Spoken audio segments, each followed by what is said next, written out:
Hey everybody, welcome back to The T Logan. I just wanted to give you guys a brief history on how I got started with gardening. By the way, thank you for all of you who have liked, subscribed, commented, and shared. It's appreciated. So check it out. In a brief nutshell, I just want to say that at first I was not into gardening. My husband was into gardening, but prior to us moving out to be able and was able to obtain land, my mother actually allowed us to practice gardening at her house. We had a certain plot, and we wanted to, that's where kind of we got our feet wet, kind of, right, in a roundabout way. And that's where I learned that it was a lot of work. With the garden, you have to check on it every day. You have to make sure that if it's weeds, you de-weed it. So at first, it was a lot of work because I would have to drive back and forth to her house, and it started to be taxing. And after that, I was totally discouraged, and I just wanted nothing more to do with gardening. Well, fast forward, we moved out here, obtained some land, and I was excited again, motivated to start gardening. We wanted to have a whole field, plow it up with food. We were excited, motivated. And guess what happened? We wanted to start 72 seedlings. And out of the 72 seedlings, only 2 seeds came up. And after that, I was done. I was just totally over it, right? But you know what? We started chipping at it, and we recognized that, you know what? Even though it's some hard work and it takes toil and it's daily work. It's like relationships. You got to work at that thing every day, right? It's like a relationship with God. You work at it. You don't just, when something falls by the wayside, you just give up on it. You keep working at it, right? So what happened was we would keep working at it until we started seeing the seeds sprout. And what gave me back my joy was when I like basil, right? And you notice I talk about basil a lot throughout some of my videos and how to propagate it. And I talk about how we could keep producing more, how you can make certain things out of basil. So what happened was I got a basil plant. I said, let me just start small.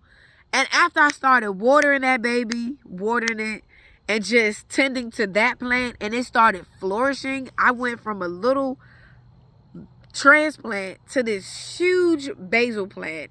And after that, I was all in. Now, prior to, my husband was the one that was doing everything.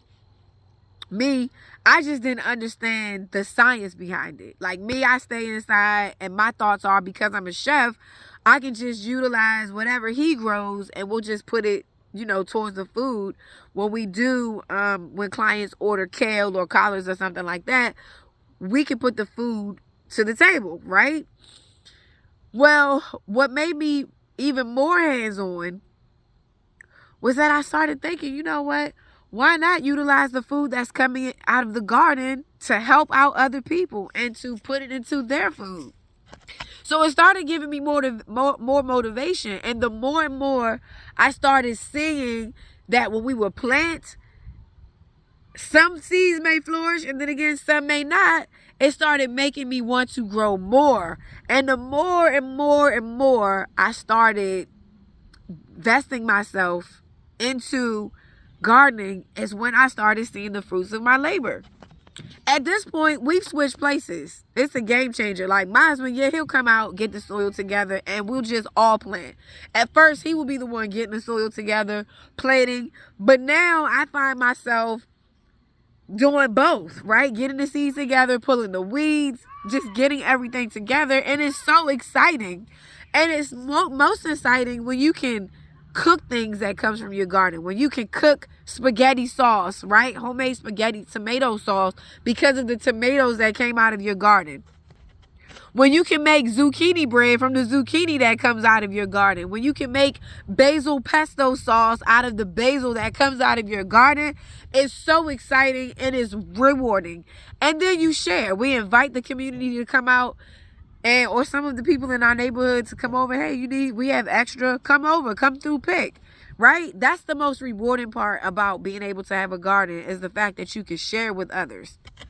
And then I would encourage you, go ahead and start small.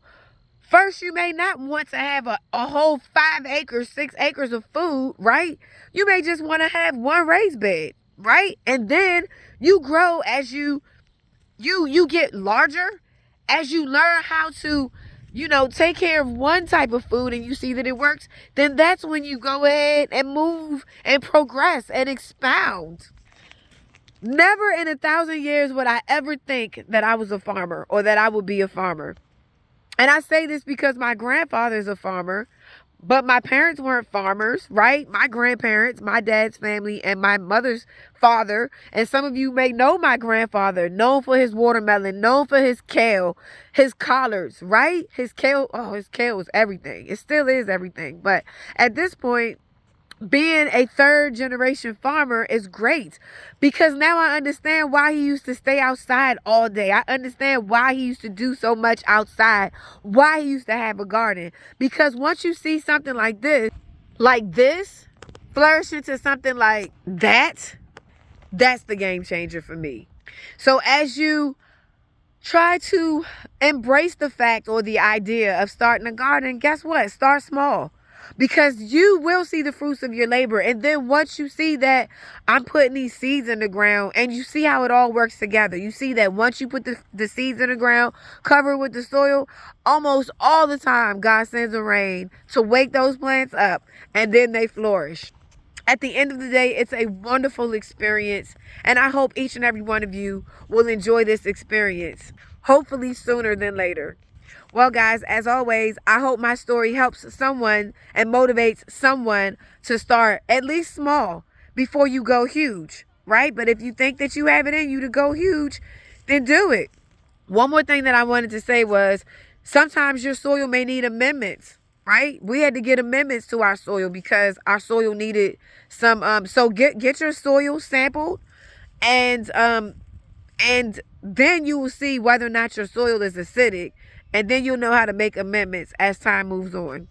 Well, as always, I hope this helps.